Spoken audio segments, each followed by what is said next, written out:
Hello. Hello.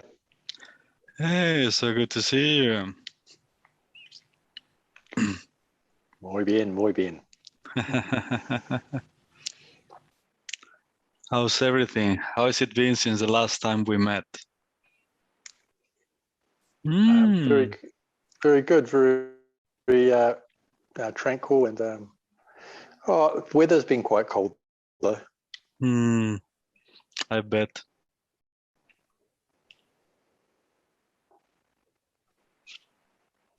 But no, it's been very good. Good to hear. How about España? Well, hot, then windy, and today rain. Crazy, but good. Good. Perfecto. Thank you. How's the rest?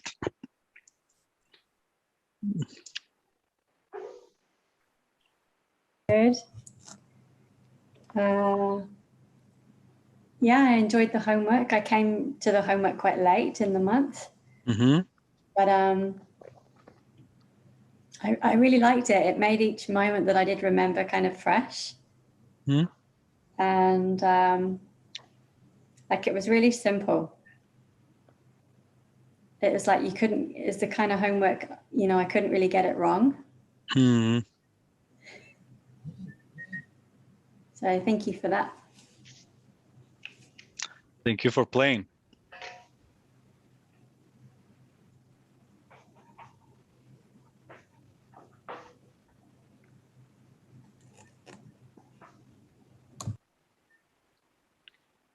How's the rest?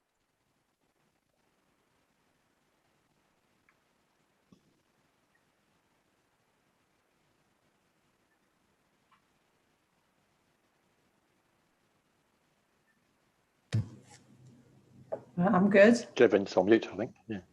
Right. Oh, he wants to say something, maybe?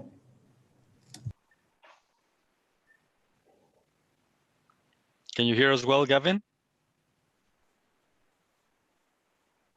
We can't hear you though, so I'm just checking if it's okay. He must be on mute, I think.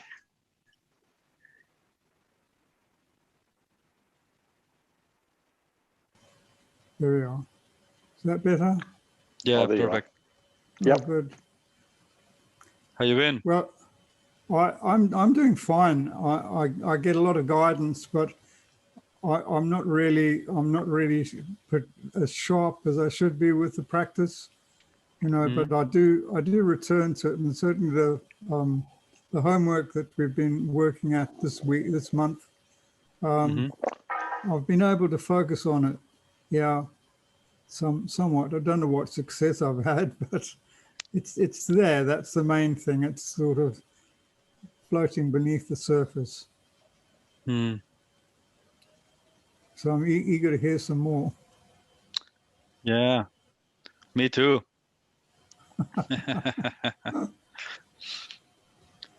Yeah, glad you're here. Yeah, I just wish I could jump up and say, oh, I did this and I did that and this is what happened and I'm so happy, but it doesn't work that way with me so often, so it doesn't matter. That's fine. That's how it unfolds for you. That's perfect. Yeah, thank you, Sarkhan.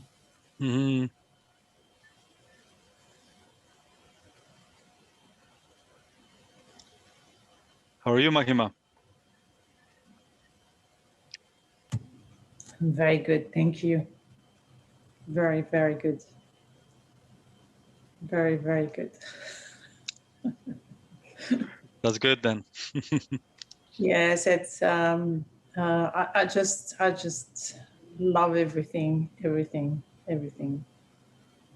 Each moment, each person, it's just a bliss. Everything I'm doing, I'm just enjoying it so much. And yeah, just witnessing how everything is flowing just naturally, like with no need to do anything. It's just happening. Yeah. each moment is like, oh, that's my most preferred person to be with or thing to do, and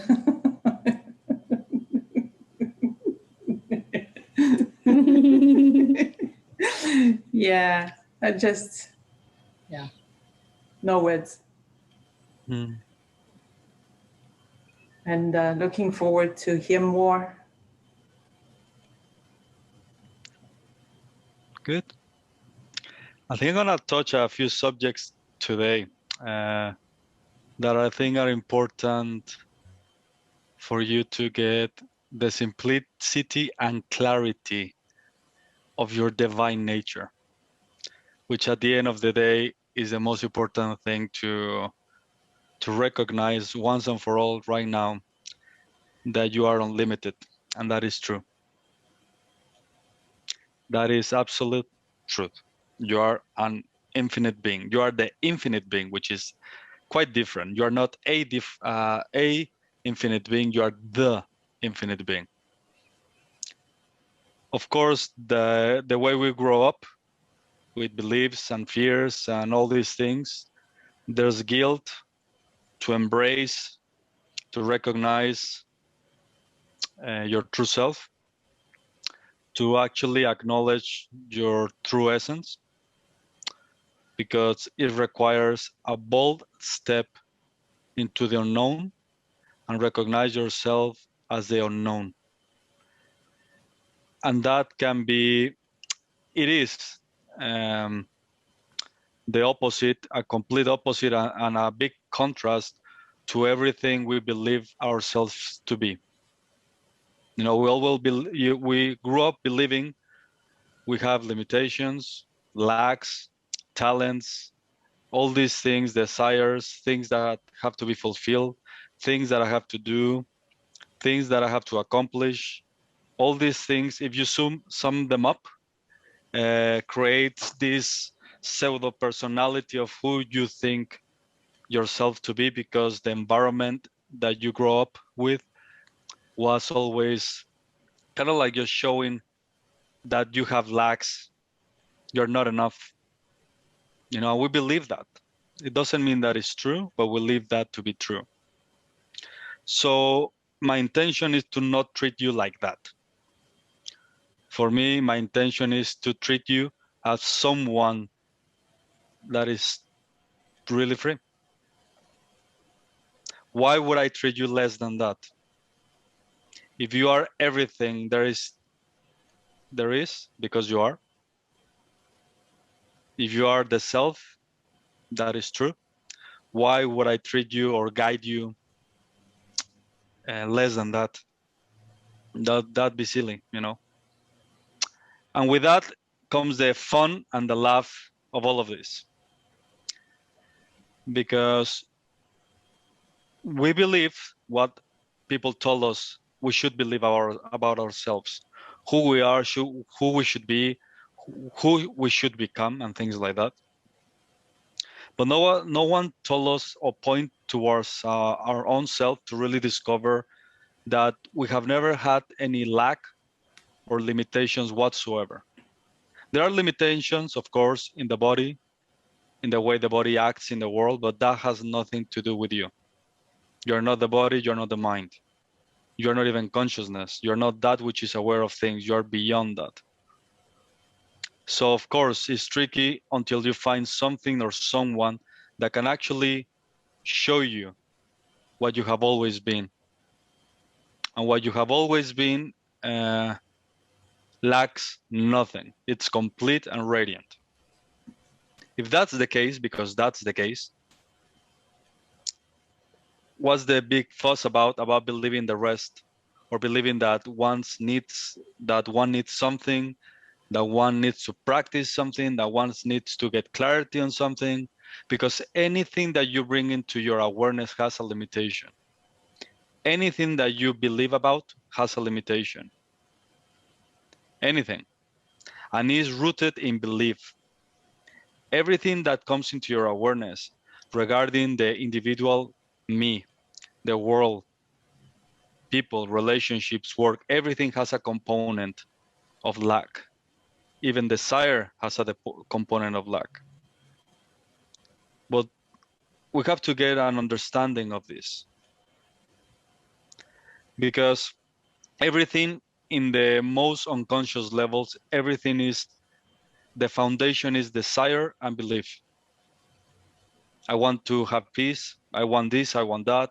I want to experience this. I want to experience that. Everything around it has desire, qualities, concepts, qualities, and beliefs, qualities. The deeper you go, you start to see different kinds of beliefs, different kind of desires. And that's a never-ending game, because desire and belief is a never-ending game of suffering and pain and stress, no matter how you look at it. Any desire, any belief is rooted in pain, in suffering, and separation. So many people spend a lot of time just trying to satisfy their desires, or they follow their hearts that are wrapped in beliefs, concepts that have learned, that have read, that have heard, things like that. And like I said, that's a never-ending game. Because like I said, your infinite nature has no desires, has no beliefs, lacks nothing. Your true nature is desirelessness, free from everything, complete, full. If something is full, why would one desire something?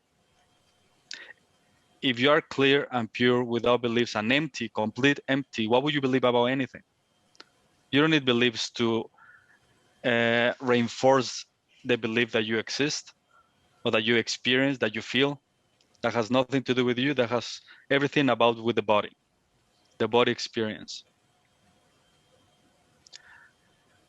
So when I pointing out that and treat you like you are complete and radiant, then you just laugh, because every pain, suffering, confusion is rooted in desire and a belief. The belief that you need something, that's when the desire kicks in. Either you want peace, connection, love, whatever. There's a belief that you are lack on that you need it. There's something missing. In the deepest parts of the desire, there's the desire to enlightenment, connection, God, and that realm of confusion, because there's still confusion in that realm. There's a lot of trying. There's a lot of effort. There's a lot of suffering, even in the realm of spirituality, because there's lack of understanding of what is happening underneath in the base of human experience, which is belief and desire. But underneath of all of this, there is the separation, feeling, I, ego, mind. So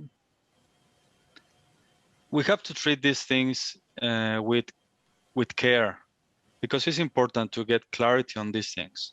Because once you get this clarity and understanding, and you look within and listen to your heart, you know in your heart that this is so simple, and it was just a misunderstanding. That's it. It was just a misunderstanding of who I am really, who I really am, or who I thought myself to be. That's it. Of course, that misunderstanding can create chaos, illusion, fantasy, imagination, or it can present itself as absolute truth, the self, the reality of the self, unbounded, infinite nature of everything. But that little misunderstanding blurs completely the witness of it all. However, the witness, even though that the confusion is in front of it, the witness has never been confused. Even though the illusion of identification of the duality of the nature of the phenomena of the elements, even though that all of that is in front of the witness has never fallen into the trap of the illusion. You have never fallen into the trap of the illusion, ever. That's impossible. You have never fallen into the jaws of time and death. Never. That's impossible. You will never be a prey for the limitation of the game. You will never be a prey. Actually, the illusion is you are the predator of the illusion. It's different.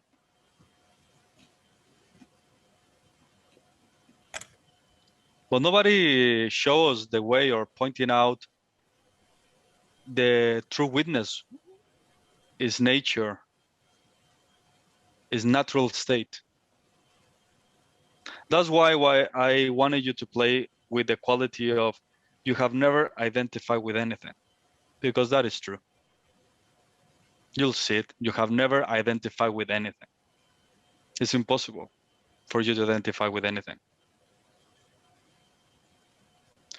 The divine doesn't identify with anything, believe me. It's complete and awake, really awake. So the moments that you think that you have identified with something, even that is being witnessed by the powerful qualities of the self.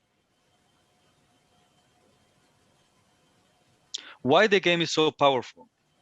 Why the illusion, duality, creation, and all of that is so powerful? Because it has, how to say it?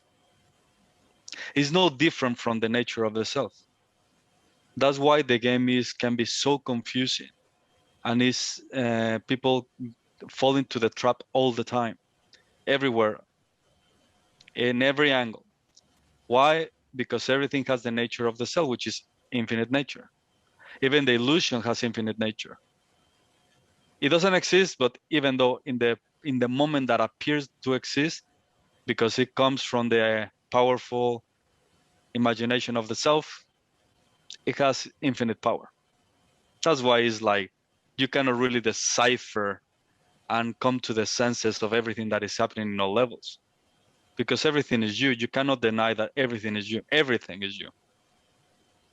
So in one way, to reject everything that is happening is a waste of time, because everything is you. Why would you reject yourself if everything is you? You can't. That would be against your nature, because everything that you see is you at the same time. But the way I approach things for you guys is to explore, reject it in a way that it cannot tell you the fullest of yourself, which is different. Because there are like two simple ways to explore your own experience regarding your own universe, your inner experience, and the possibility of full awakening, which is a different game. Full awakening is just to direct you or to give you points of exploration of something so pure that you already are, and which you are already free of everything. You are already free of awakening, sleeping, dreaming. All of that has nothing to do with you. You're already free of all of that. But the pointers are indicating the purest experience of being finally embrace your divine nature, which is a different game than get lost in the quality or the expression or your divine nature. You know, your divine nature is expressing itself in all power, you know, with the elements, colors, insights, understandings, everything. It's just your divine nature expressing itself free. But your divine nature knows that it's expressing itself, and everything is like it's not bound by everything that happens. It is free, it knows. So because it knows, it allows everything to happen as is meant to happen without intervening, because nothing has the capacity to touch, limit, or condition yourself. I always bring this example, but it gives you clarity. Imagine an actor that is acting, a male actor acting as if he were a tree. In the moment of the acting, the actor doesn't forget his nature, which is a human being, even though that is acting as a tree. You know, it knows that even though that right now I'm pretending to be something that I'm not, I will never lose my own self. So right now, your body is pretending to experience things, regarding the universe and everything with the elements and the senses and everything around it. But underneath, you know that all of that has nothing to do with you. Nothing at all. You're just the witness of a really powerful game called life that has nothing to do with you. And there comes a fascinating subject too. Why am I emphasizing, and I'm gonna give clarity not only for you, because also the people that are gonna be able to watch this video later. These things are important to get an understanding. So the deeper you go, you'll understand the illusion from all its points of view, and you will never fall into the trap. The biggest trap is the spiritual trap, because it's the last trap. But it's only the trap for the ego, not for the witness. The witness has never fallen into any trap. The witness just laughs at how illusion is trying so hard to put traps on the infinite, and the infinite is like, keep trying, come on, do your best. It doesn't matter. It's just a show for the witness. The witness will never fall into a trap, has never fallen into a trap. If one believes that has fallen into the trap of identification, that's just a powerful event in the conscious movie of the theater. Imagine we're in a theater and right now there's a big scene called I identify with everything. You are sitting on a chair, just witnessing a really powerful game or a really powerful movie. You have never identified with anything. You can't, it's impossible. You might be watching conscious phenomena of the elements, the senses that apparently are telling you have identified with the mind, with the me, with the thoughts, with the body, with the world, but has really, if you look closely, you have just been witnessing something really powerful. That's it. If you have a chance to be in the eye of a hurricane, for example, a twister, a tornado, like the movie Tornado, really, if you have seen it, there's a scene that there's a guy that has always been looking forward to be in the eye of the tornado. So he traps himself like with a rope in some tubes, and then the tornado happens, and then he starts to see from inside the tornado, in the eye of the tornado, or the hole of the tornado. Even then, no matter how powerful the tornado might look like, you are just the witness of a really powerful movie. That's it.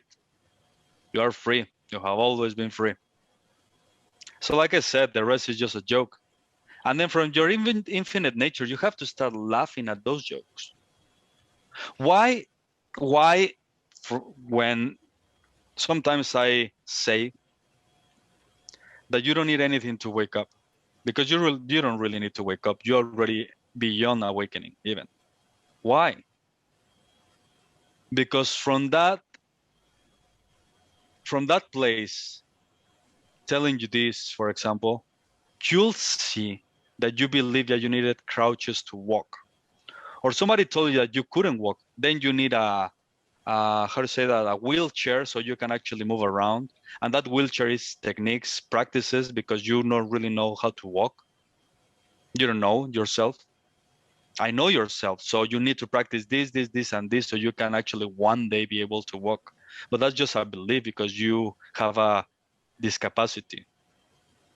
I don't think you have a discapacity. Just stand up and walk. Stop believing that you can't walk. Stop believing that you need this, you need that, you need this, you need that. Stop believing. Stop the beliefs. Be empty. Everything that you do, if it's not from a place of your true self, is based on a belief, on a concept that you have heard.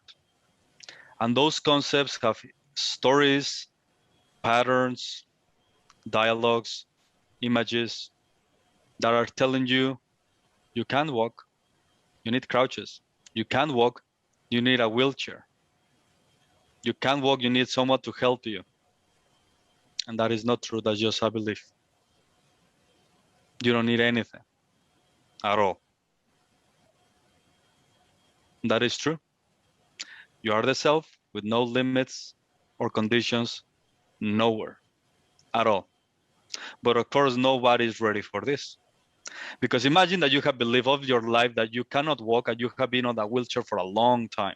And that wheelchair is wrapped of books, techniques, teachings, practices, videos. Of course, that's your wheelchair. Your wheelchair is based on all those concepts and ideas that you have learned, you have heard, you have read. After 10, 15, 20 years, it's tricky. If I tell you just stand up and walk, it's like, no way, it's impossible. My doctor told me that I needed to use my wheelchair, otherwise I'm gonna move around. I'm gonna fall, I'm gonna break my nose, my arms if I just try to walk. I don't know what is walking actually. I've lived all my life depending on my mind, my emotions, people, my intellect. I said, well, if you don't try, how would you know? How would you know that you have never had any broken legs or anything, and you don't have never needed a wheelchair? Somebody told you that you trusted, you believed, and you thought, well, from a wheelchair is peaceful enough. But that's good enough, really? You have legs, power, strength. You can run, you can fly. You gotta remove the belief that you need a wheelchair. But then it's tricky because not many people are ready for that. And this is the biggest challenge of it all. To know who you really are, really, you have to have the strength, the willingness to be so empty that you don't need anything else ever again. You don't need anything. You thought you needed. You believe you needed it. You thought you needed consciousness. You don't need it. Consciousness actually needs you. You needed things that acquire or that apply or that are in the realm of time and space, which is concepts that you have learned, books that you have read, everything that is involved in time and space. You thought you needed. It can be a belief or a desire, so you can just move around with something that you can rely on, so you feel that you have support and peace of mind or whatever. But that's again beliefs, past, some things that we have learned and heard, and all of that is composing the wheelchair and the crouches. Why would you treat yourself as someone that can't walk? Why would you believe that? Like I said, here is different. Here the leap of faith has to be so strong that you have to believe in yourself so much that finally you will be free of everything. Just trust your own self. Your true self has no limitations, like I said. None, zero.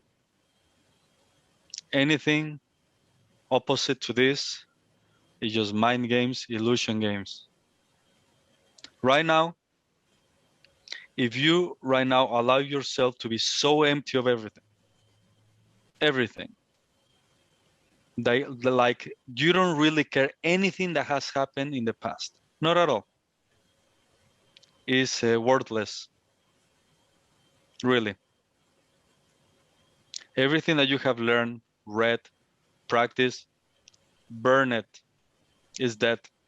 The past is dead. How would you treat this moment as the most sacred moment ever, that you don't have time to look into time?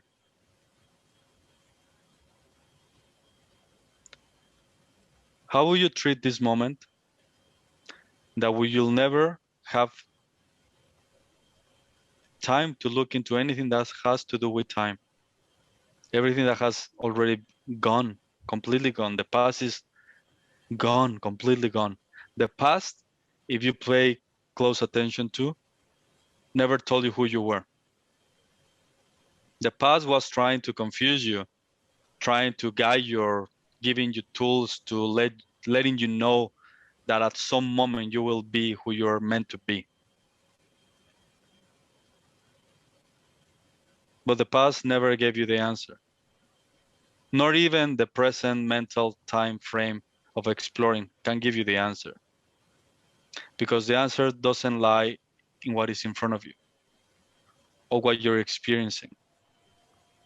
The answer lies in that which is aware of experiences. The answer lies in that which is aware of everything happening. Know what is happening. What is the nature of that one where everything happens in front of? Who's that one? That's the curiosity here. Many people have spent years and years and years exploring everything that is in front of the witness, the real witness. And of course, I'm not saying that you won't experience peace, because you will. But you won't experience the peace of the self, which is a different ballgame.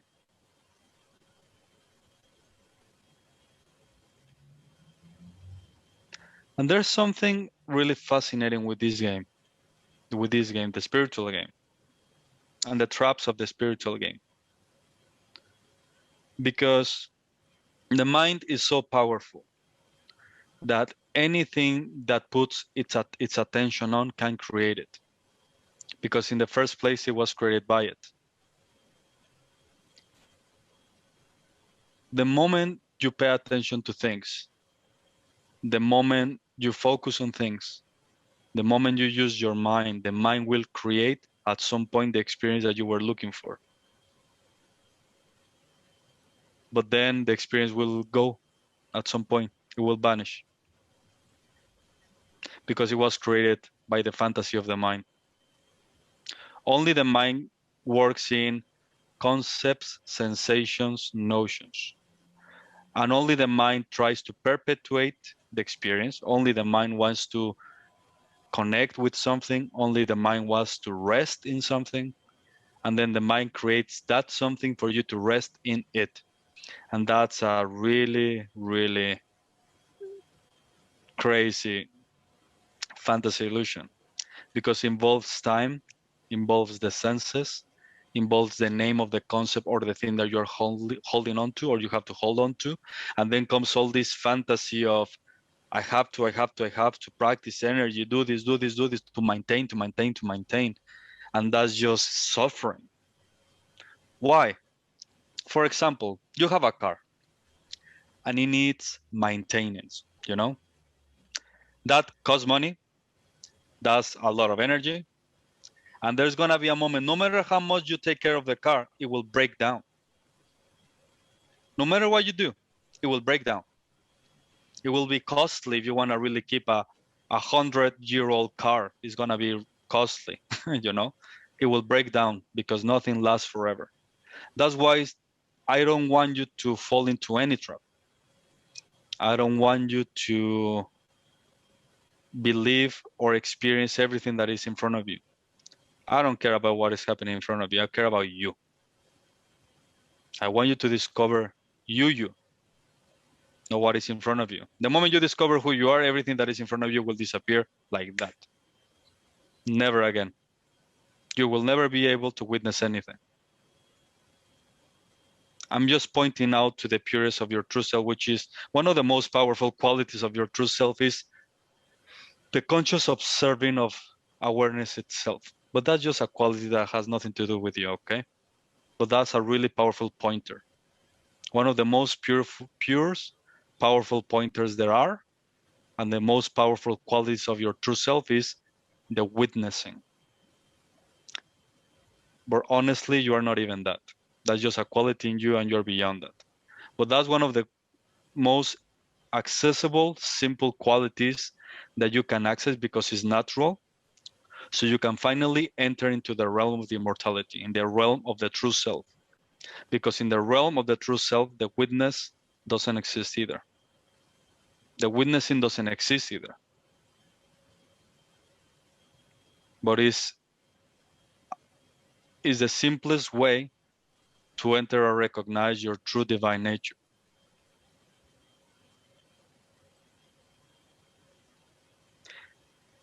There are no words that can describe who you really are. you are without qualities. So if I bring the witness, that's a quality. You are not even the witness, but that's a really important pointer to bring you into the simplicity of being. Because the true self not even witness, it doesn't witness, it's everything. Is.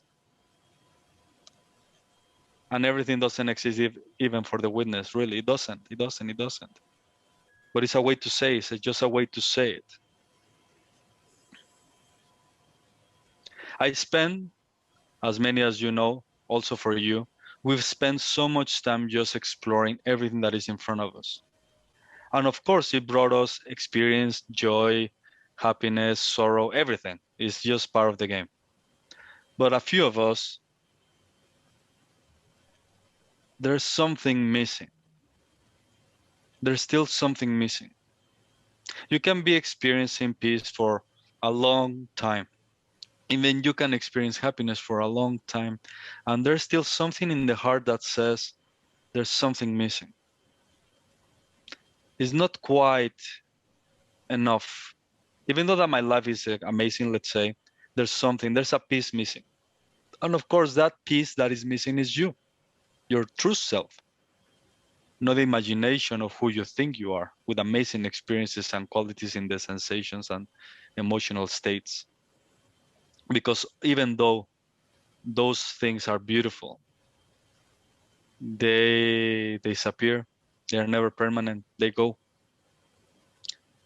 So the curiosity for a few of us is, what is that which doesn't go, doesn't disappear, that is always there? And the only thing that is always there is you, not what is in front of you. Because what is in front of you needs you to, in order to be witnessed by something, by someone. So the only thing that is true, permanent, always, all the time, is you. But you are so pure, so pure, so pure, so pure, so pure, that just any movement, any intention, any notion, any distance makes your purity dirty in the appearance of things, not in the truth sense of things, just in the appearance of things. For example, the moment that you use your mind, already you are, if we imagine a mirror in front of us or a crystal or something, the moment you believe anything is just throwing dust into the crystal, into the mirror. Anything. If you go to the past to look for something, the mirror is getting dirtier. If you do anything in the present regarding everything that you have learned in the past, you're making the mirror like dirtier. The moment you go to use the mind, to look for things, to apply things, you make the mirror dirty. The only way I know, which is really simple and easy, is just be empty right now. Keep quiet. Be attentive. That's it. Recognize that you are the witness of it all, and stop believing everything that is in front of you as you. You don't need anything, really. If somebody tells you that you need something, it's because they don't really know. They just read, or they have a really advanced capacity of intelligence, but they don't really know self. They don't know self. Like I said, the self and you are one and the same.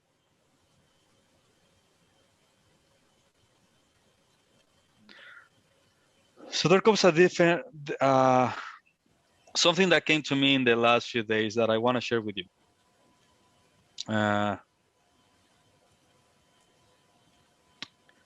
So you know the little turtles, you know, that they hatch or they are born in the next to the ocean, you know. They are underneath the sand, you know, the beach.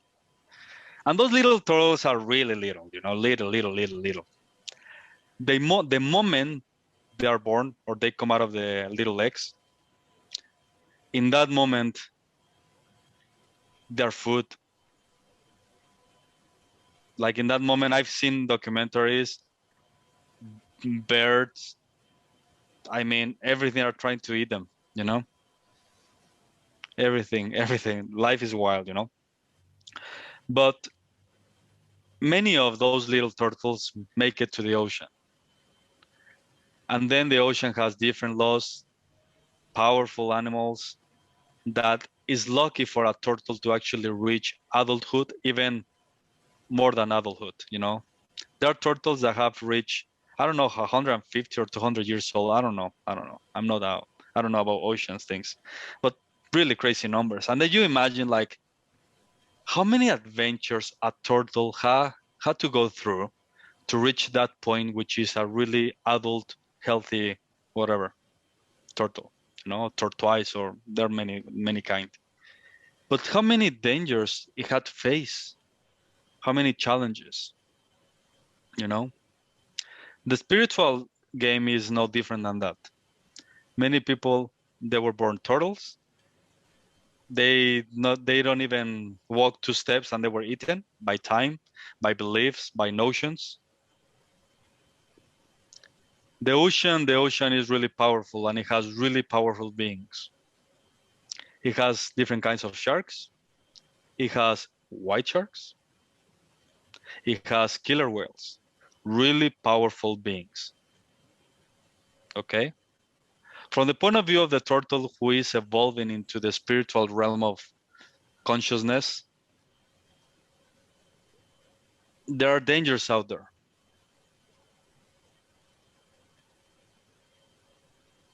And a shark can be scary. A really powerful conscious being can be scary, but it can promise a lot. That happens a lot in the spiritual game. There's a lot of things that promise high advanced qualities of consciousness and things like that. But there's a few that they don't really care about being a shark or being a killer whale. No, it doesn't matter how beautiful it appears to be, the powerful being you are or that you are creating. There are just a few that are careless about being an important, powerful being. And those are the ones that are not really, they will do anything from their part to not fall into the traps of the game of spirituality, of spiritual consciousness and things like that. Because no matter if you were a turtle, because that's true, if you're a turtle and you're eaten by a shark, you become the shark. That is true. If you're a turtle and you're in front of a shark and a shark eats you, you'll become the shark. That's the nature of things. But then the curiosity is the next. Why would I want to be a shark? Why would I want to be a killer whale? Why would I want to be one of the most powerful beings in the ocean? Why would I want that? Why would I want to expand my consciousness? Why would I want to become everything I could be? Why would I want to embrace or become, like I said? Why? Because you don't know. Because the alternative is scarier than being the shark or be eaten by another shark. The alternative is scarier. So then, this is one of the most difficult, impossible, really rare things to find, is someone, something, or someones that actually have become the ocean. What can be more scary than that? Even a really powerful shark shakes at the power of the ocean, trembles at the power of the ocean. No matter how big the shark is, 5 tons, it trembles at the power of the ocean. Why would anyone want to be a powerful being? Be empty, disappear, awake. You'll become the ocean. You'll be the ocean. You have always been the ocean, which is a different game. But like I said, the invitation, the luring of becoming more than what you thought you were is attractive. It's attractive. You know, like I said, if you believe so long that you needed a wheelchair, that you were this little turtle, the possibility of becoming a shark or a killer whale, whatever, a big whale, whatever, is attractive. It's attractive, you know. Do this, do this, do that, and you'll become this. Do this, do this, do that, and then you can be this. And it's like, no, I don't want to be nothing. No one. I want to be nothing. You know, I want to disappear. I want to be empty. I want to remember. I want to recognize true self, supreme emptiness. Fascinating, because the moment you recognize supreme emptiness, you are supreme emptiness. The moment you start to recognize your oceanness, you'll see that you are the ocean. It has never been otherwise. The rest is just fantasy, imagination, any becoming, any trying, any purifying, any resting, anything around that is illusion. Is still in the realm of the animal kingdom. Powerful animals, still animal kingdom. Why would you want to become or be something that you will not, you're not, at the end of the day, you're not?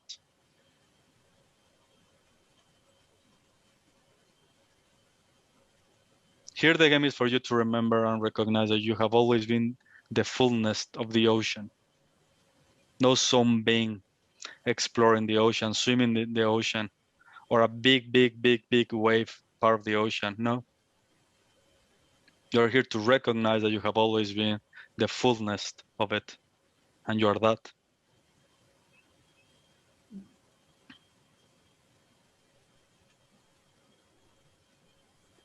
But this is a curiosity that not many people have, because like I said, it's attractive. If you have never experienced, let's say, if you have experienced in your life a lot of pain, and suddenly you start to experience a lot of peace, well, of course, that's nice. But really, is that it?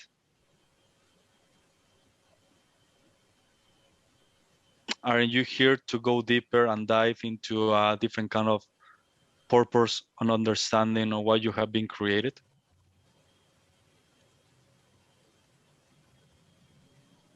Because nothing outside of you will actually, how to say that?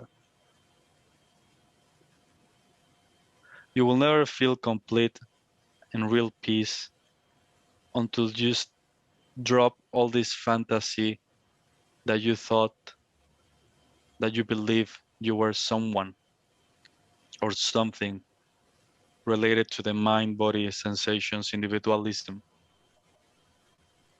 That has nothing to do with you at all.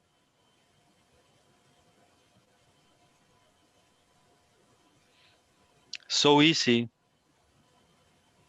if you challenge you.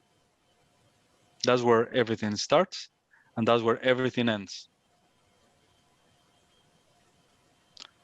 We are always referring to ourselves as something that everything builds up on the top of that.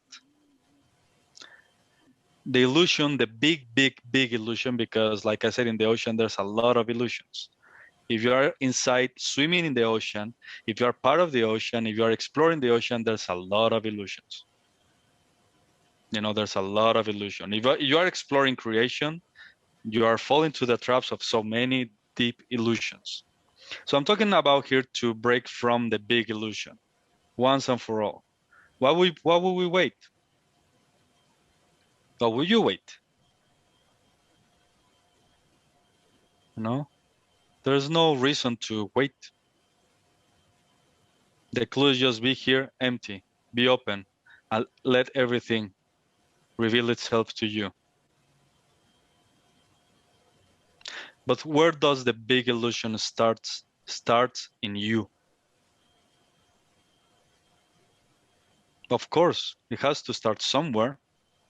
Starts in you, and no one dares to look in oneself to where exactly does it start. Everything the confusion, separation, it starts in the mind, in the ego, and in the I. Everything is the same. We have learned, I am this, I am that, I feel this, I see that. I am aware of this, I'm aware of that. I thought of this, I thought of that. That I is wrapped up in mind, illusion, consciousness, time, and space all at once. Because for the witness, all of those things doesn't exist at all.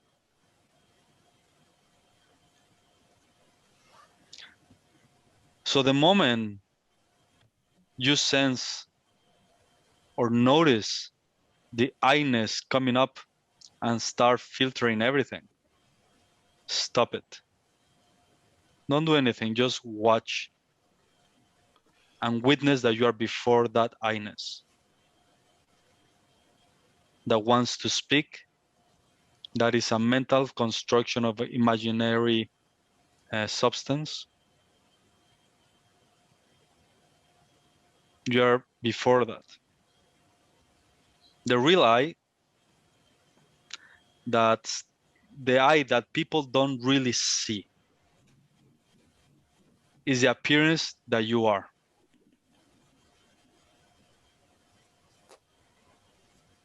That you exist.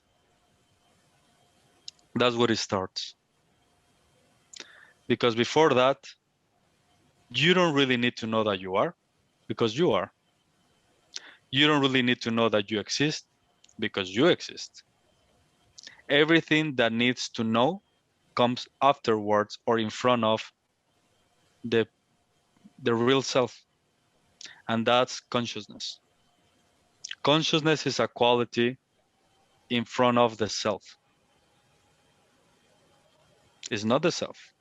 If we put qualities on the self, would be supreme consciousness, just to put consciousness below it, because it has to bow down to it. It has to. But like I said, the biggest illusion is consciousness itself. Many people are playing in consciousness instead of transcending consciousness. Otherwise, they will never know who they are. They will stay in an aspect of who they think they are in relationship to a phenomenon in front of them, but that doesn't solve the puzzle of really who you are. Because like I said, the moment you know who you are, everything disappears. Even consciousness disappears. Everything disappears, dissolves. Nothing exists at all. Nothing at all. No qualities, no notions, no names, no divisions. Just something so pure that has nothing in it. The best indicator would be emptiness. And not even that, but that's just an indicator. That's how simple this is. There's nothing you have to do. There's nothing you can do even. I put it in the Facebook group just to give you pointers.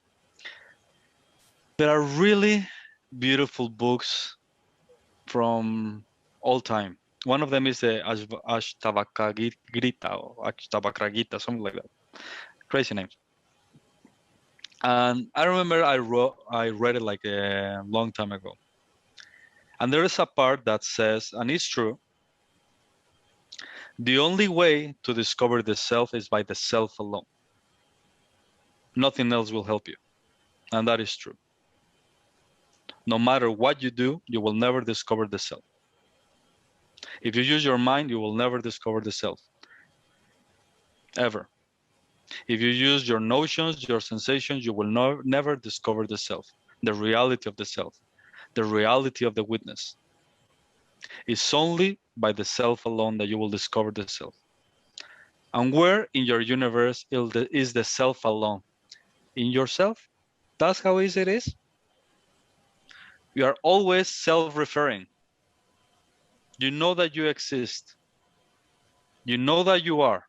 You can't deny it. Right now you are. You are here. Just don't define yourself as I am this or I am that. Stay as I am without dialogue. Stay as you are without doing anything. Just be empty. Stay quiet. Nothing else is required. Your self-conscious presence, that one, that quality of I am here, for example, because all of you can say I am here. I'm self-aware that I'm here. I am. That one that says that is the self itself. There's no difference. There's no difference at all whatsoever. That which can say I am without saying it because it doesn't need it. It doesn't need to. That which is just self-evident that is the self.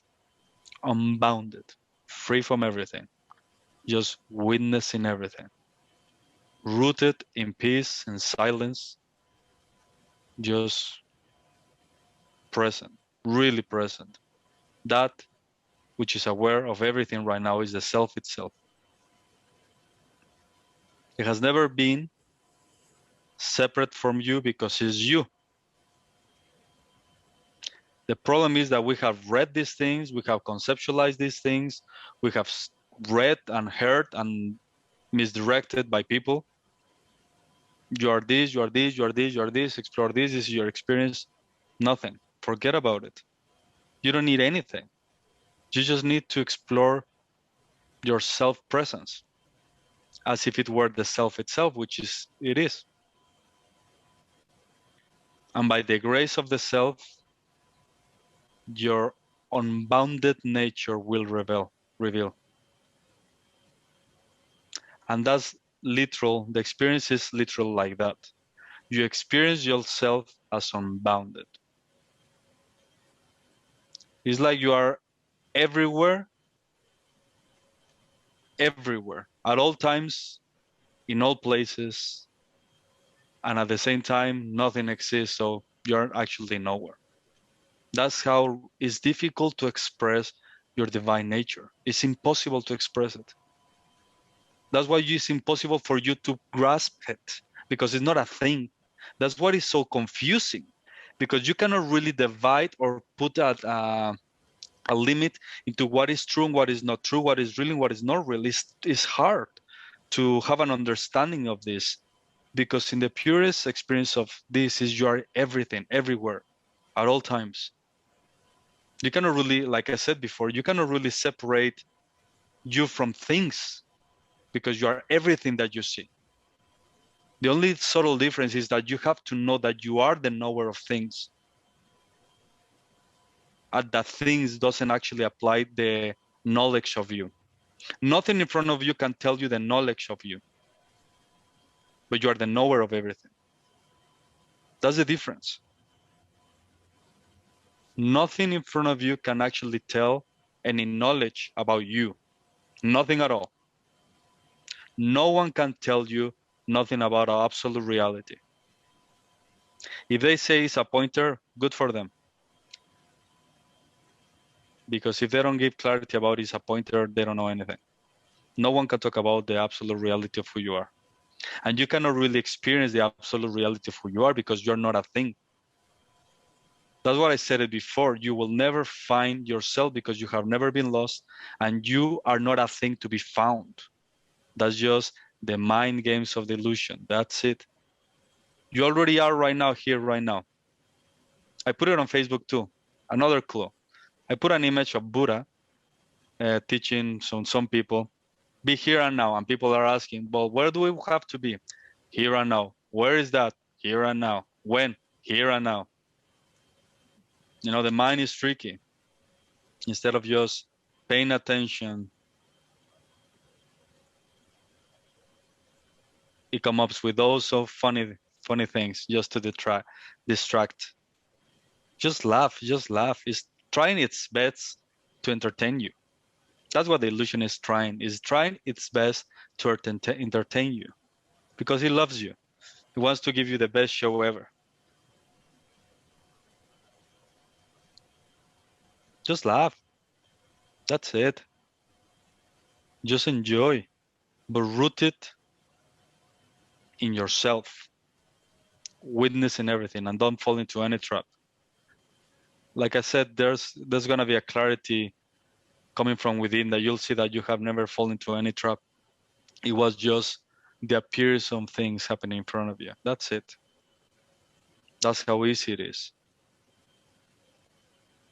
But here the exploration, the dedication, the tools, everything that we're doing, on the direction that we're moving, is for you to become the ocean. I don't really care, so you can experience yourself a really powerful being. That's not the point. For me, it's for you to become everything. I want you to finally remember. You are the ocean itself.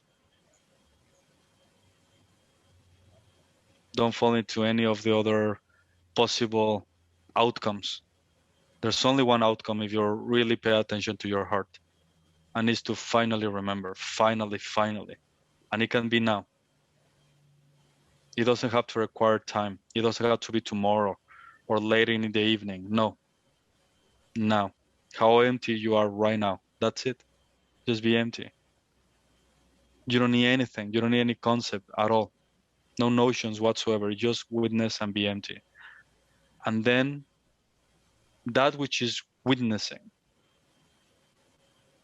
the experience of the witness, the reality of the witness will come forward strongly, once and for all, burning all limitations in an instant. It's so easy to burn everything in an instant, because all limitations only apply to the mind, to the I, to the ego. All limitations only apply to the I. So challenge the I, and limitations cannot really come into being. They can't, because they need the I. Only the I has limitations. If the I exists, everything exists. If the I doesn't exist, nothing exists. That's how simple it is. So instead of wasting time in cleaning everything that is around the I, going deeper in everything that the I is trying to do to become free, instead of wasting time, because that will never happen, we go to the root of things, the beginning of things, which is, where does this I comes from? That's it. Because the moment you pay attention to this, the I will disappear, it will vanish, and everything that comes with it.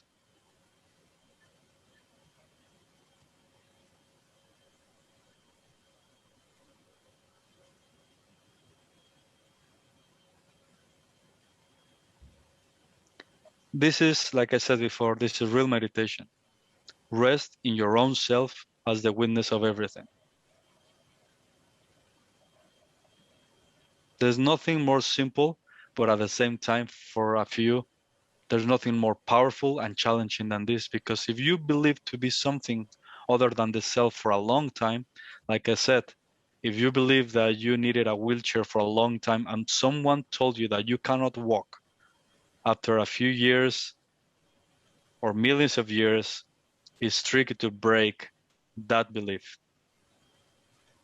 because it can be really integrated in every cell of the body. Like, I can't walk. I can't walk. I believe I can walk. Since I was a little boy or a little girl, I've never walked. I don't know what is walking. Actually, I've always been in a wheelchair all my life. But I said, well, that's just a belief. But yeah, I don't know how to break from it. Easy. Break the one that has that belief.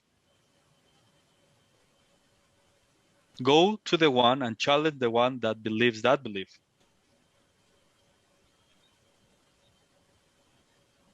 Because only that belief applies to that one which has limitations, which is the I. You have no limitations. You are beyond the I, beyond the I-ness.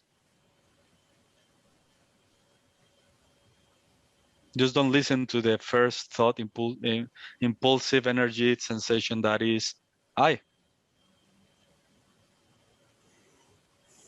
I am this, I am that. I do this, I can't. I need to. I have to.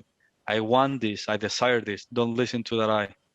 Just witness it. Don't do anything. Just witness it. But don't see it as if it were you, because you can't be that I.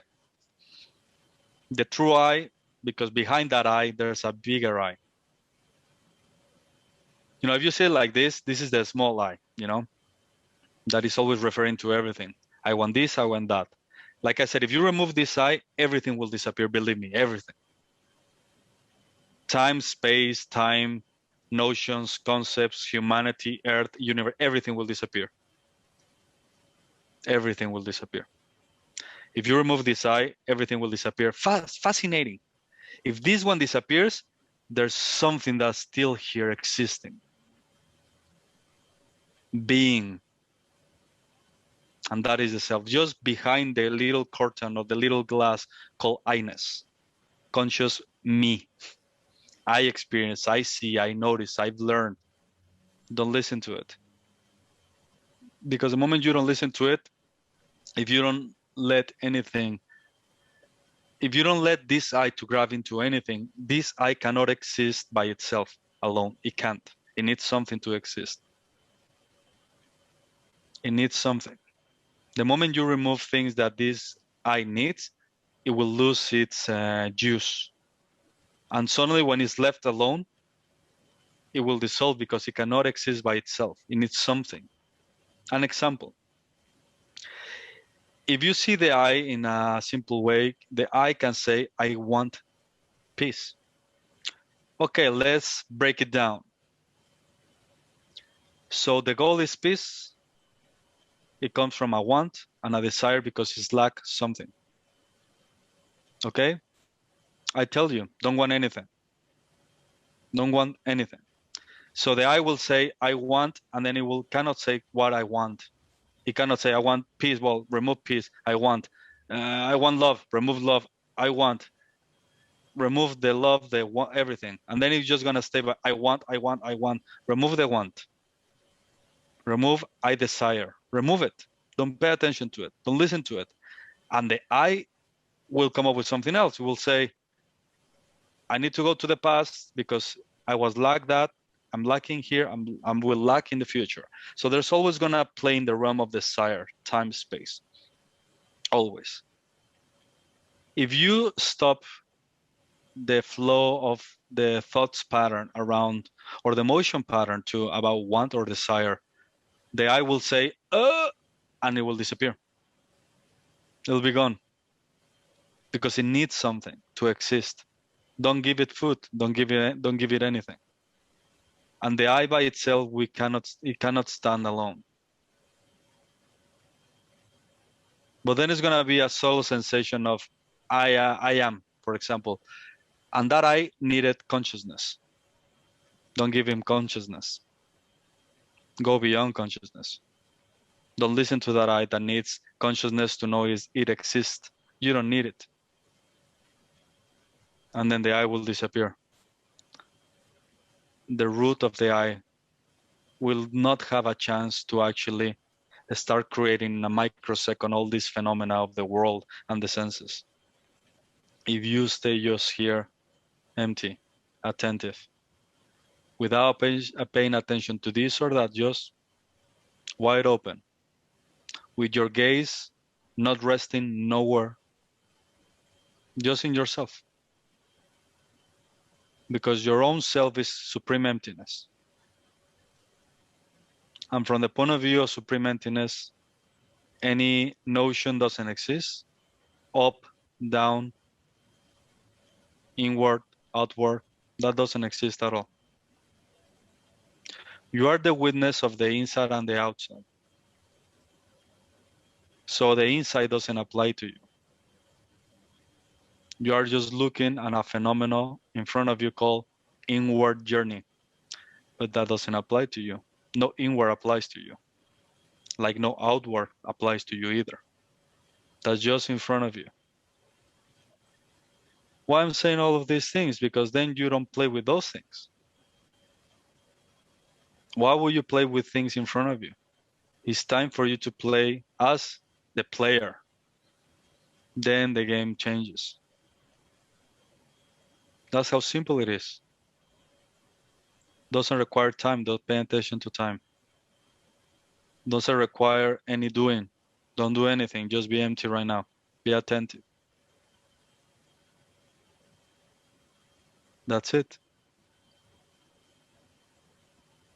Open yourself to your own self.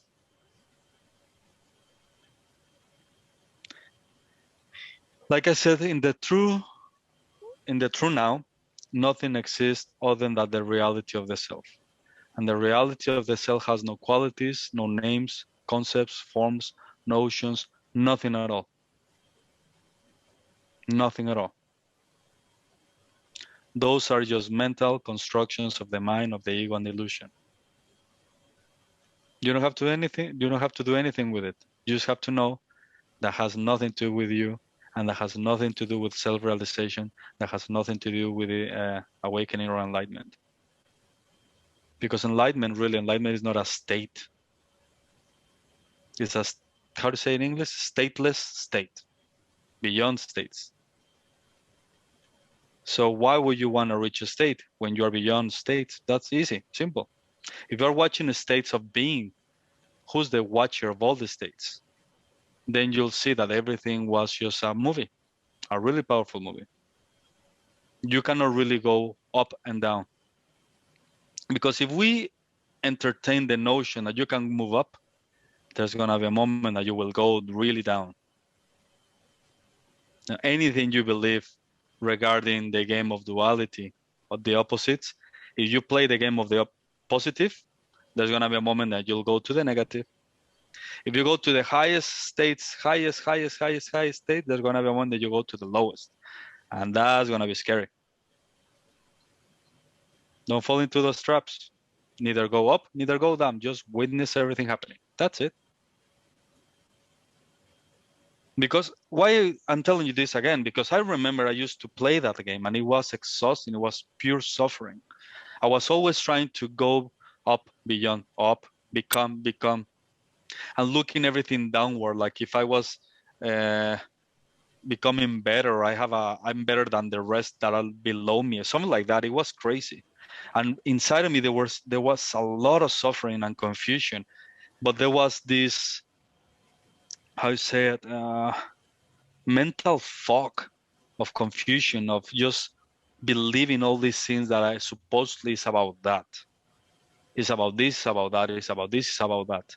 Because I read it, I heard it, but something within was, it's not about that. It's not about that. It's not about that. And suddenly, little by little, it started to get clear. It started to get clear until it became really clear that it has never been about that. It has never been about anything at all. If you don't make it about anything at all, you're free. Really free. If you don't make it about anything at all, there's a different kind of openness, relaxation, like you don't waste any energy anymore. You know, that's why so many people are getting hammered energetically, physically, because a part of themselves thinks it's about something. Peace, joy, love, stress release, or something, healing, something, about something. If you don't make it about anything at all, and just stay here quiet, enjoying this beautiful dance, this cosmic drama in front of you. That's it. That's it. Nothing more.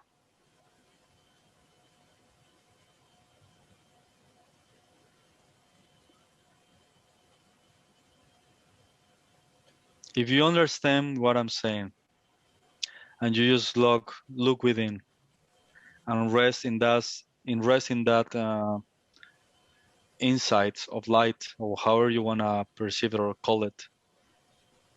That's it. That's how simple it is. That beautiful, simple understanding of the one that understands, that one is already free. Like I said, why would I treat you less than that?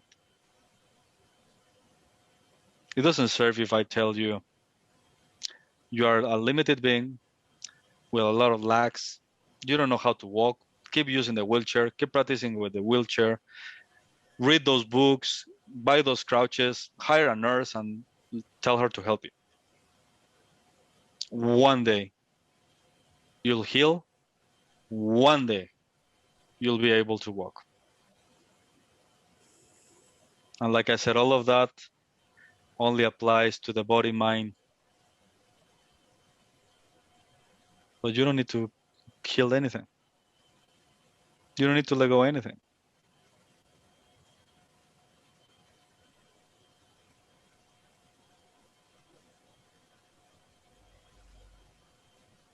My invitation is this: be the ocean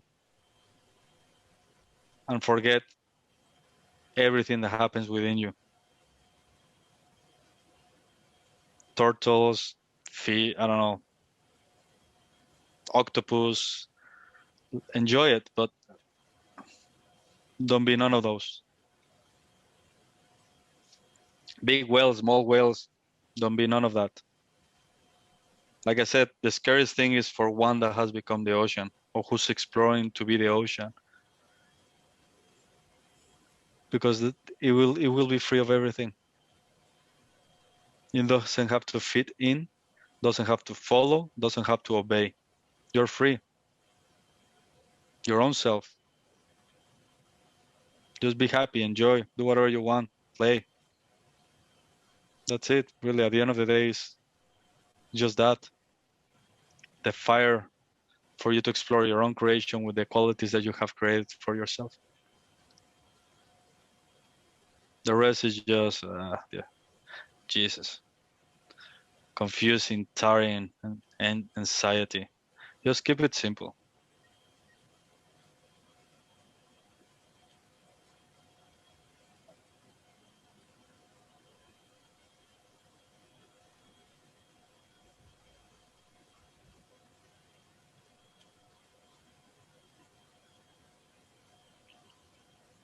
Other thing that is really tricky about this is, for example, this kind of knowledge or way to explore, like I said, not many people are ready for it.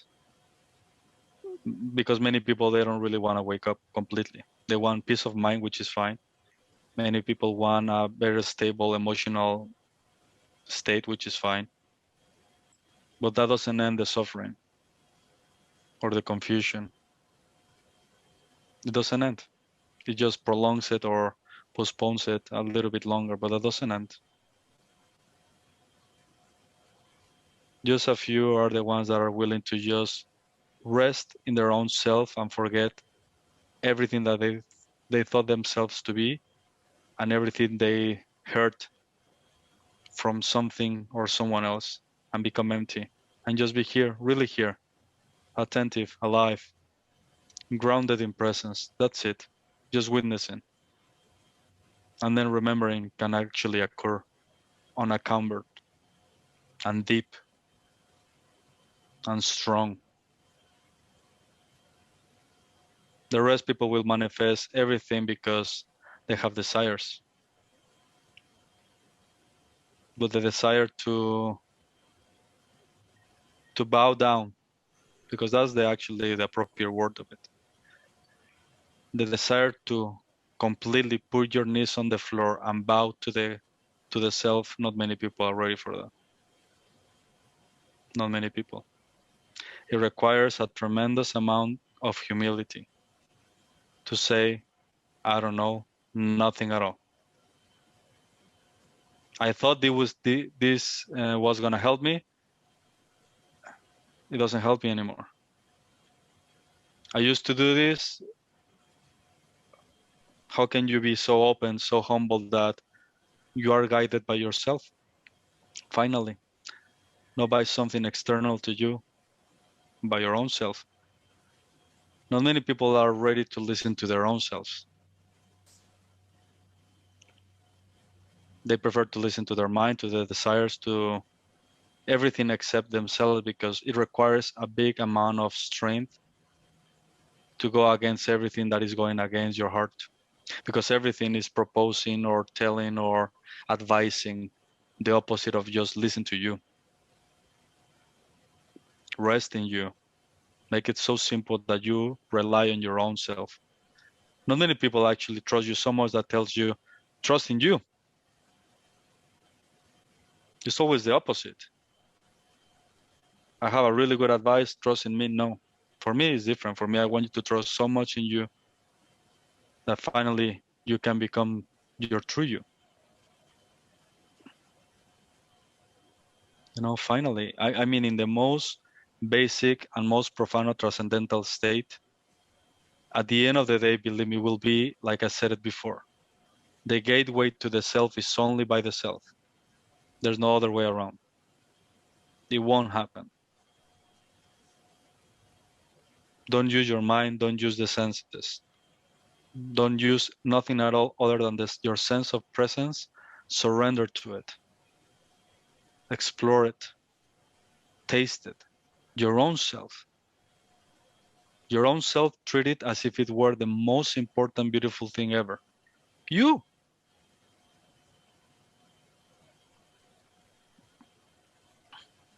And then the doors that were and that are wide open, you'll see.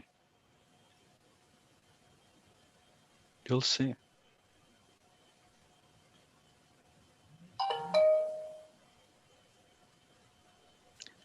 Like I said, the rest is just mind games.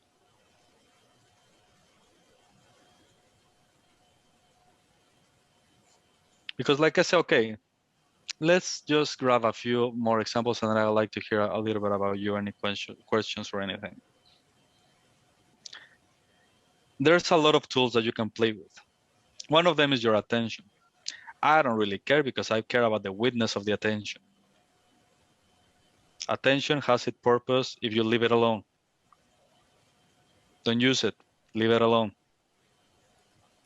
Consciousness is a really powerful tool. I don't really care about it, leave it alone. You are the witness of consciousness. Let consciousness do its job. Don't get involved, just watch it. Then how many tools are left if I'm just got rid of the most powerful ones? What are you gonna do? Now we're talking.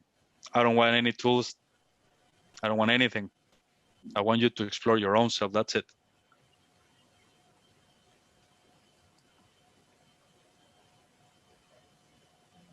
Because attention requires a me, an I. Focus requires a me and an I. Consciousness requires a me and an I. Then what are you gonna do? Well, explore that which is prior to all the things that I just mentioned, and don't use them. Be so empty that the ground floor of your existence breaks and a really big void that you have been trying to avoid shows up and swallows you. Don't have any base. Don't depend on anything. Free fall. Don't use anything. Don't desire anything. Don't try anything. Don't become anything. Don't try anything. Nothing. Let it all go. Free fall. Embrace the abyss. Embrace it. Become it. People are afraid of the abyss, to fall into the unknown, a really black hole. Well, go into the black hole and you become the hole. You become the blackness. You'll become that which is beyond space. Supreme emptiness. You'll see. You have always been that. Watching through the lens of the I body.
I'm gonna make it really simple for you.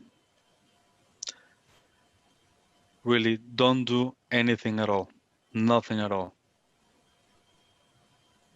And anything that appears as a challenge or a problem or as something that is blocking the way into the simplicity of this, just give it to me. Not many people are really willing to give their identity. If you are giving to me right now, your identity and your mind, just give it away. There's a story which is fascinating, which is true. I don't remember where I read it or heard it, but it's like this. I don't know if it's a king or something that wants to wake up and goes to this sage. That's the word they use. They go to this sage, and he asks this sage, "I really want to wake up. Can you help me wake up?" "Yeah, give me your mind right now, and you wake up instantly. Give it to me, everything. Give me your individuality right now. Give it to me. Your idea, your imagination, your notion. Just give it to me right now, full, everything." And he did it, and bim.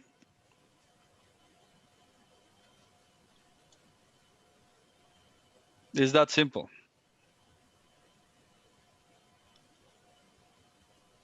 It's that simple. Just bring your idea of who you think you are to the table. Don't look back and enjoy the ride.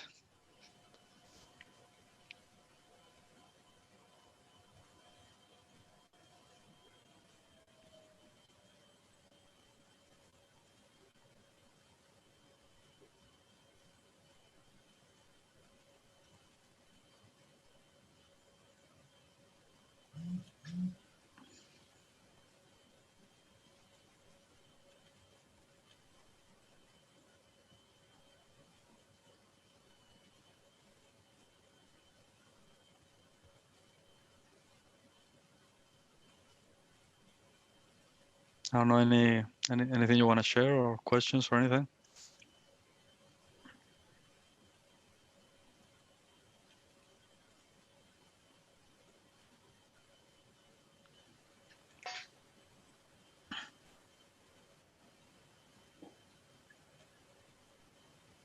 Yeah, I've never really thought about letting it all go, and that just seems not what I've been trained to do, I guess, through life. Mm-hmm. Always been setting goals and goals on each year, more goals. When I turned 40, I decided, okay, I'm going to stop striving so hard. And that's actually when I started really enjoying life the most, I guess. So yeah, definitely an answer in that, I think. And just letting your whole self and ego mind to go, I'm going to try. Worth it. It's worth it. The more, let's say, sometimes it requires a little bit of time for some. Let's say that you let go a little bit more every day. There's going to be a moment that full letting go, it requires just this instant to be just empty right now. That's it. If you are empty right now, you have let go everything already. That's how simple it is. If you are right now attentive, witnessing, quiet right now, in this moment, everything has already been let go of, gone. And then you see that there's nothing else to let go of anymore. That's how simple it is to be empty right now. But of course, everywhere is about do this, do that, achieve this, you'll get to this, you'll get to there, practice this, more. And here is different. Here is just don't do anything, be empty, stay quiet, just watch. And then you're free. No more losing energy and wasting energy into nothing that will not bring you peace. Because just the idea of doing is not peaceful. It's the opposite of peaceful. Exactly. Action. Exactly. Any doing requires mine. Any doing requires a me.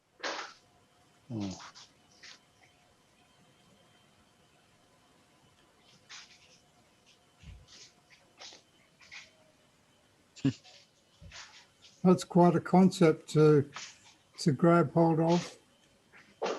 Can you hear me? Yep. I think to aspire to nothing is such an extraordinary concept. And I think I go out in my veranda on a sunny day and sit quietly. I can see the sky and the trees and the birds and what have you. And there doesn't have to be any program for that moment or for the rest of the day. It can just float. And it seems to be so extraordinarily silly. How can you do this? You've got a list of things to get through. You know, you've got to justify your day, you justify yourself.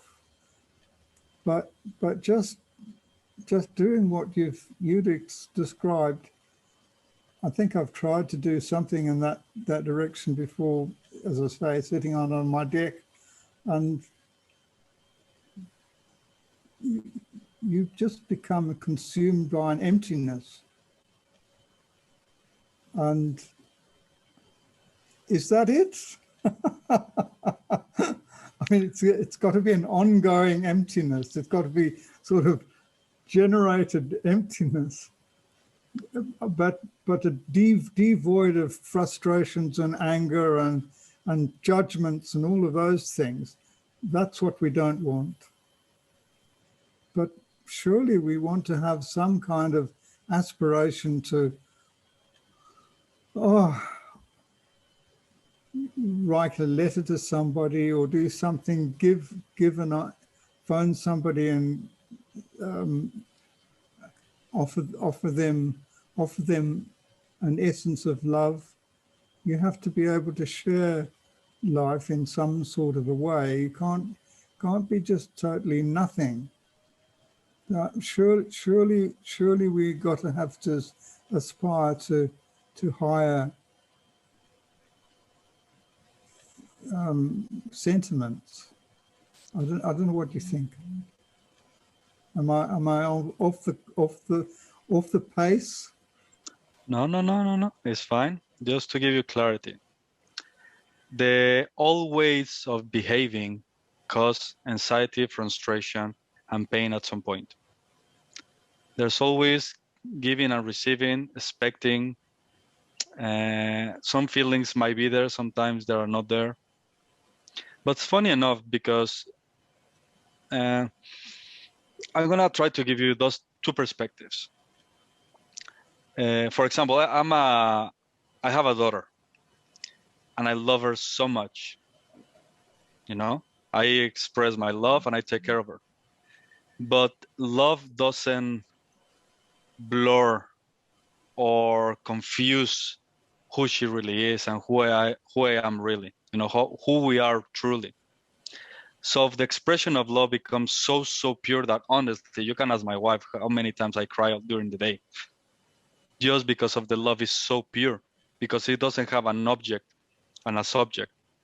It is not a me there trying to give love, to receive love, to express love. The reality of the self is so sacred that you bow down to gratefulness and love and sacredness of all the love that have existed before the label of love. It's fascinating because the moment that you become nothing, really, you cannot stand the love that is coming through you. You can't.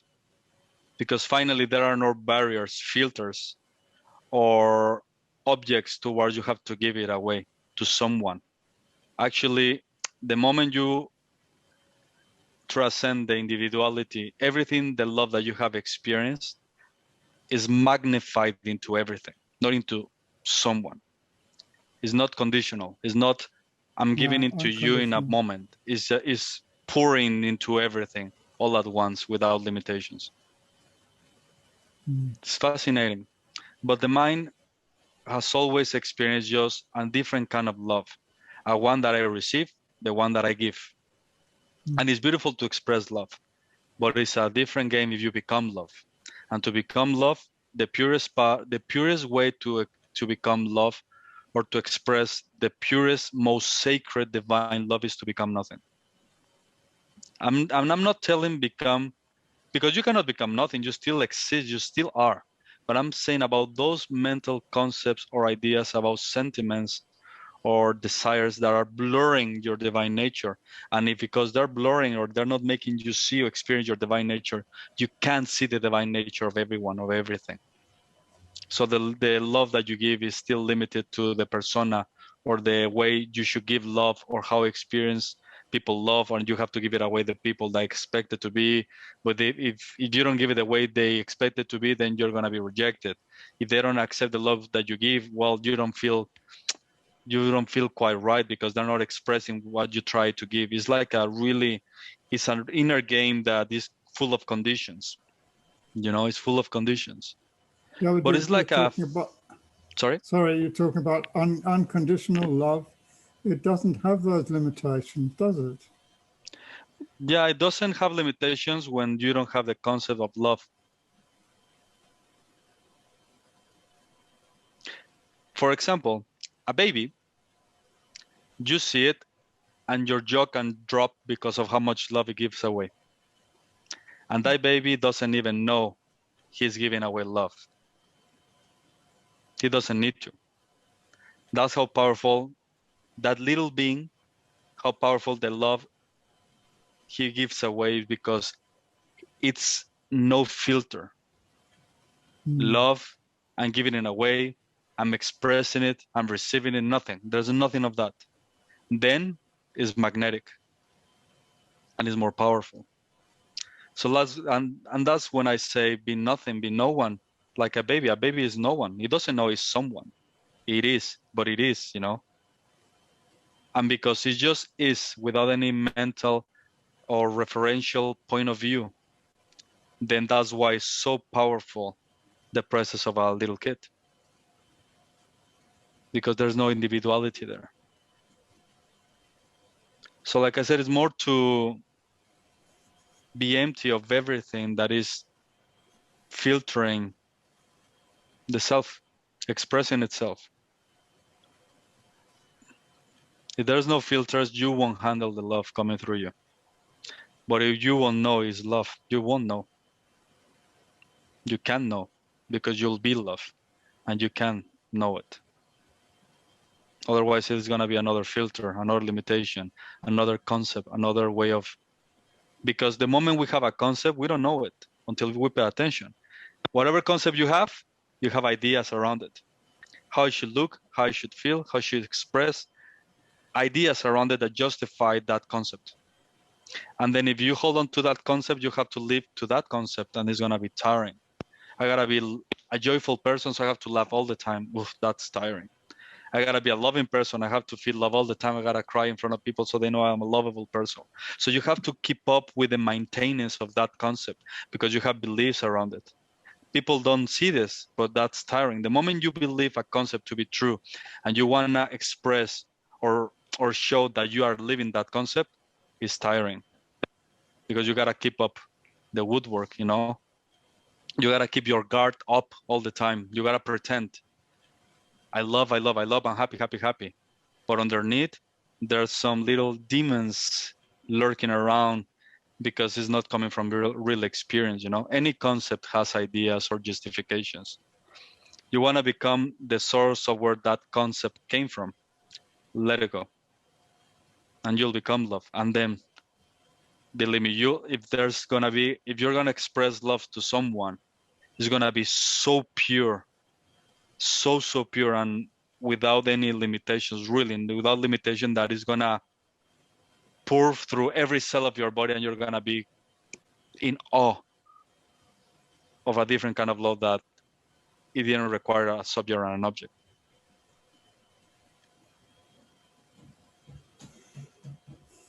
Nothing compares to the love of the self. I know human love is beautiful. It can be intense, but the love of the self is divine. And it's different. No comparison.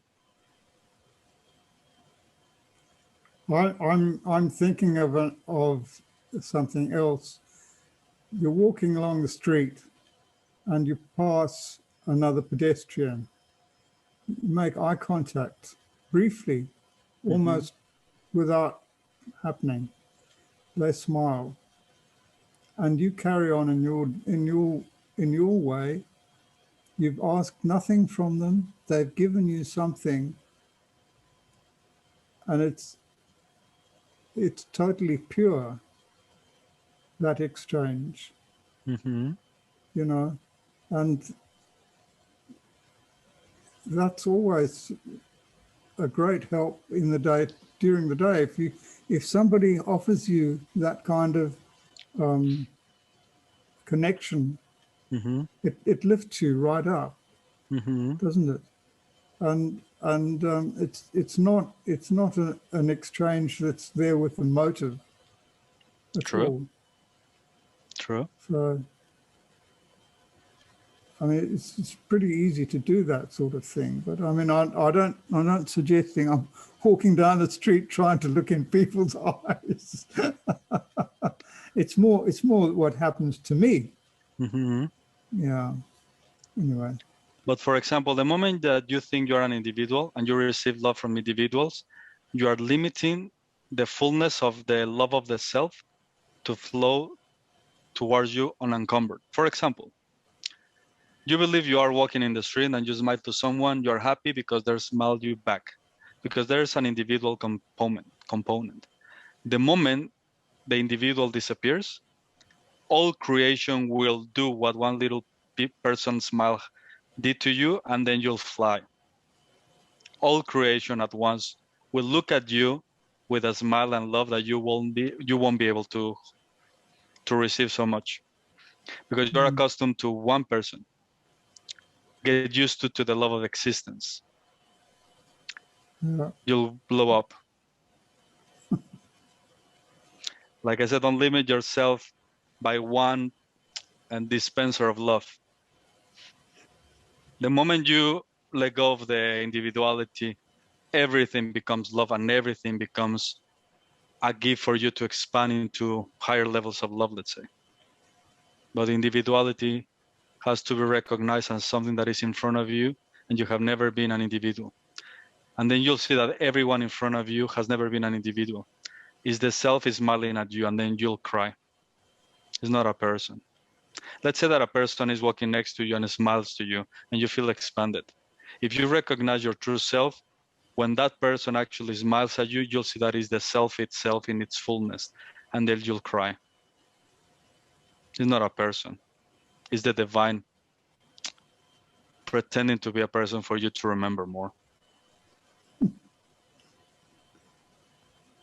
Can I ask you a very stupid question? All questions are fine. What do you mean by self? Self is a recognition that you are self-evident, self-aware. The self is that quality in everything that exists that simply is. Because everything that you see is.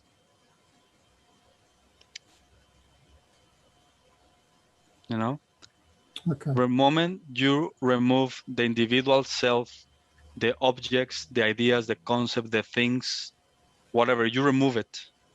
What's left is God. The reality of God. Oh God. The unbounded. The true God. Okay. Thank you. And you are that. Well, I know.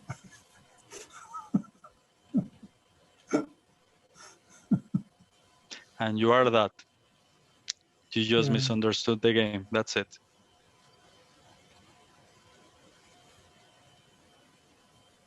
Yeah. Thank you, Sarkhan.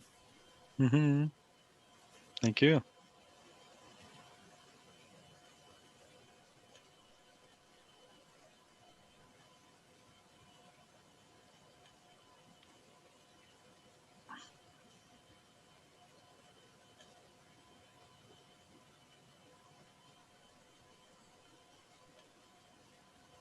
I'll probably have to ask you the same question next time.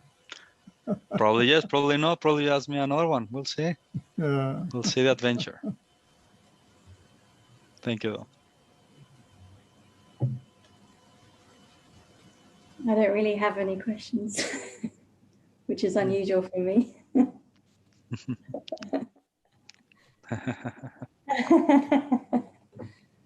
But I just wanted to say thank you. And just to acknowledge that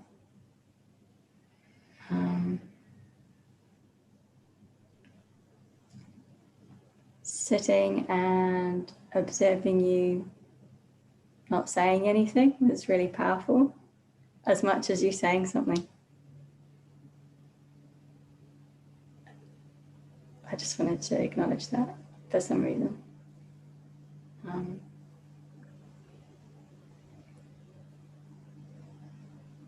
I think previously there was a striving. I was still really trying to get my head around how to do it. And in this session,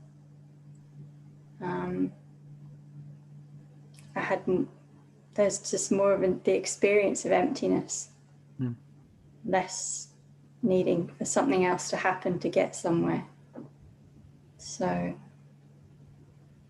yeah, I don't really have any questions. I'm just sort of being here in this moment. Yeah, thanks. Thank you. This is your creation. Enjoy it.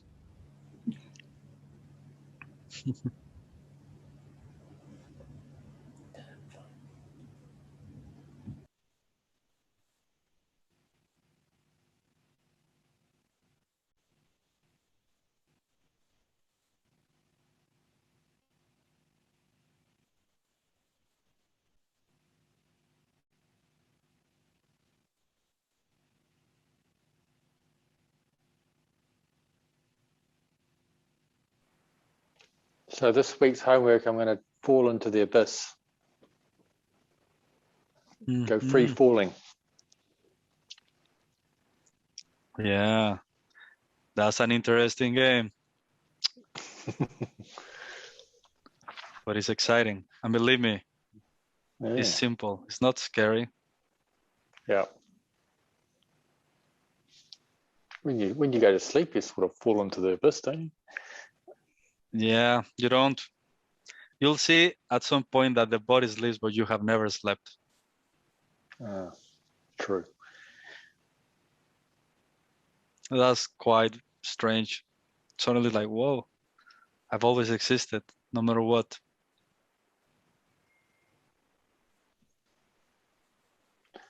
Yeah, timeless. Mm-hmm.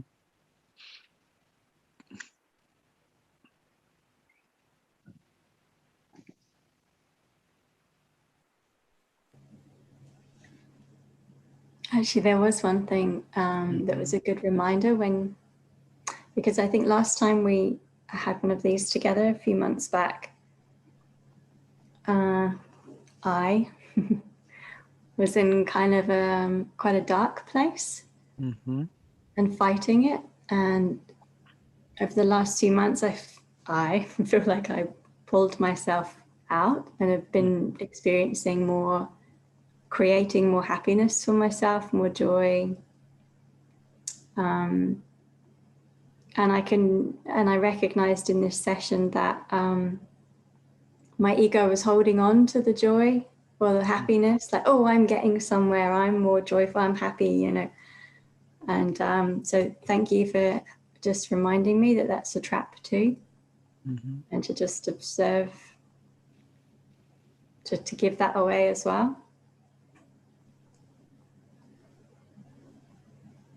Yeah, that's important. And I can feel the resistance to that because it's more pleasurable than the place I was a couple of months ago, right? So it's like, oh, but I just got here. I don't want to give it away. I only just got happy again. Yeah. And the abyss does scare me. Like when I first started meditating, I had like a glimpse of that, and that's always been the resistance to meditating or being still, because there's this fear of the emptiness. There's some unconscious and conscious like connotations, negative connotations with emptiness. Like emptiness being lack, even though on a mind level I understand that the emptiness is also the fullness, you know, it's both. But yeah, there is some layer of fear about it. Yeah, of course, because even emptiness is being witnessed by the witness. It's not true emptiness. And the moment you become the witness, emptiness disappears too. The concept of emptiness, the feeling of emptiness, the sensation of emptiness are just pointers. They're not even real. Emptiness is not even real. It's just a concept on an ocean. Who's the watcher of an oceans? But of course, the mind ego exists until it's eradicated for good. Until that moment, there's still some concept or ideas about the me that are around, you know. So that's why I always try to emphasize and remind that everything we talk about is just pointers, strategies, directions. That's it. Even emptiness is just a pointer. It's not absolute truth. It's not. No one can actually talk about absolute truth. No one can actually talk about who you really are. I can point out who you are not. And then the clarity and the discernment increases, the intuitive knowledge of your true self as taking distance of everything it thought itself to be happens naturally, and suddenly it's obvious. There's no name that can actually name you, and everything happens in front of you. Even emptiness is in front of you. It's not you. But many people are trapped even in emptiness. Consciousness, happiness, expansion, all of those things are qualities happening in front of you. You know? So if you strive to play in those things, I'm just giving you clarity. That's fine. You can play in the realm of happiness, but there's a moment that you're going to experience the opposite for sure. This is true for everyone. The moment you make something in front of you real, you'll experience the consequence of the opposite of that which you are playing with.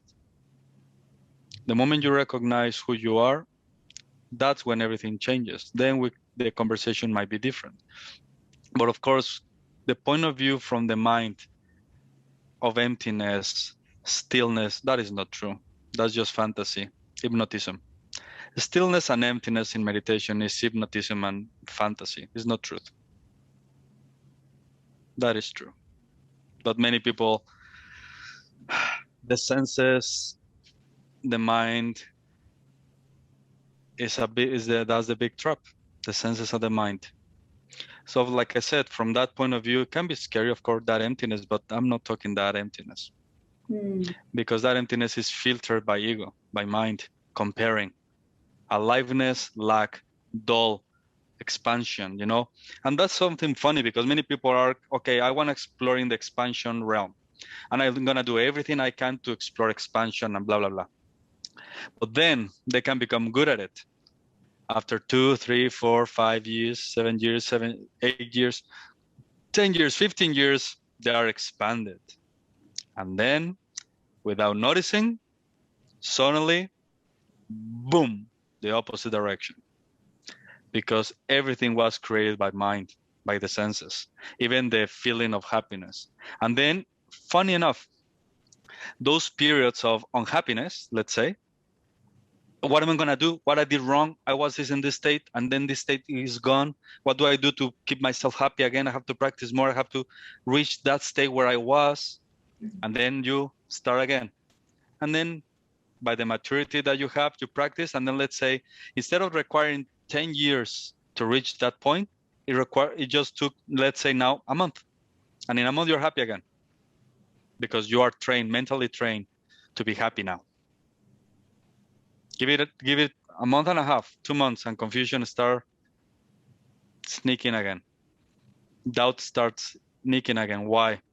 Because the mind, hasn't been destroyed. It has been hidden.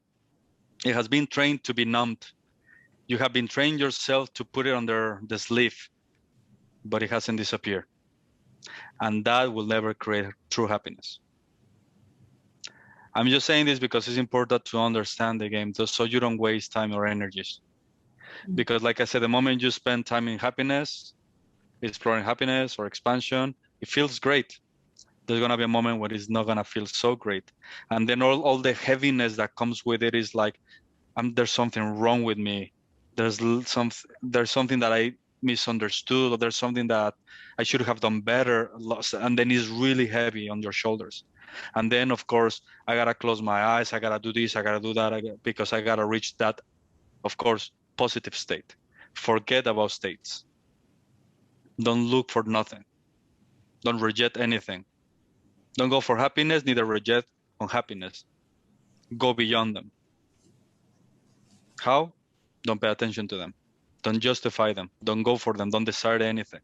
Neither desire to be happy, neither have any desire not to be happy, whatever. Leave those things alone. Then you'll be free. Then you will never spend energy or time in wasting your time or your energies or anything about something that will never bring you freedom, never. Because there's something, like I said before, there's something inside that says, even happiness, there's something missing. There's something, even in the most beautiful states, there's something missing. The heart will never be complete until you know or explore yourself, not what's happening in front of you, not the experiences that you're having. I'm talking about the real experiencer of the experiences, or the witness of the experiencer. Who's that one? And that one is already complete. It doesn't need to be happy. It doesn't need to be at peace, because it's the source of happiness. It's the source of peace, believe me. If peace is amazing, imagine being the source of it. I'm not saying not even your happiness, because you have no qualities. You're right. I think the happiness, the joy, the peace, the bit that's missing is the knowing that it's temporary. Exactly. Discovered. Like knowing that it's going to end at some point and the table will turn, right? Because it's. Well, that's awesome. It will end. And it will end. So don't chase things that will end. You know, it is tiring, it's exhausting. So the game is, instead of look for the permanent, not impermanent. Be curious about the permanent. Be joyful, exciting about the permanent, because it will never go away. And the only thing that is permanent is you. The rest is just a show in front of you that will end for sure. So don't hold on to anything in front of you. Then you'll be peace. You'll be at peace. A different kind of joy. A joy that doesn't depend on things, and a joy that doesn't go like this. And it's just because you're resting in your own self. That's it. It's that simple. The rest is just, it can be hell, you know, for some. Even the happiness can be hell, because then I gotta maintain it, hold it, practice it. Jesus Christ. You know, and this pain underneath, they just camouflage by mask of happiness. You know, transcend it, and then you'll find a happiness that you have always been. Stop the search, stop desiring, stop it completely. Don't desire anything at all, really, nothing at all, neither peace, happiness, nothing, connection, nothing. Be empty, and suddenly, whoop, wow, the searcher disappears.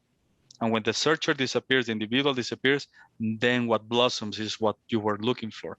At the end of the day, this is true. You are that which you are looking for. And the best way to discover it is to discover that where you are looking from.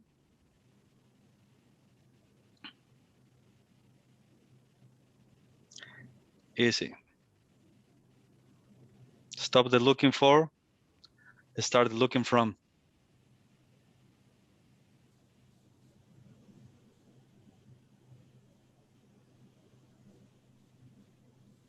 Then you just laugh. I gotta do this, I gotta do that.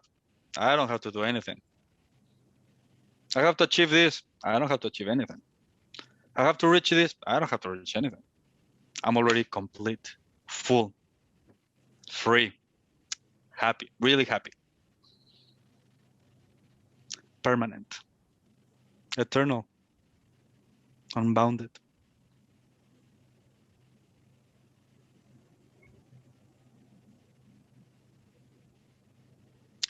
That's who you are.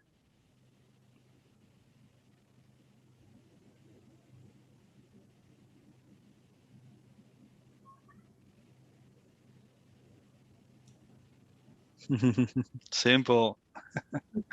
It has always been this simple, really.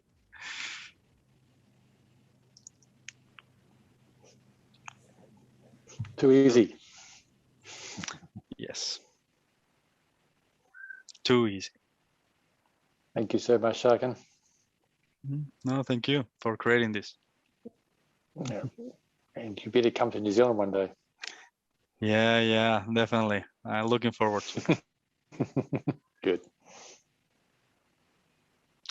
Thank you, everyone. I love you a lot. I hope to see you really soon. Buenas noches. Buenas noches. Buenas noches.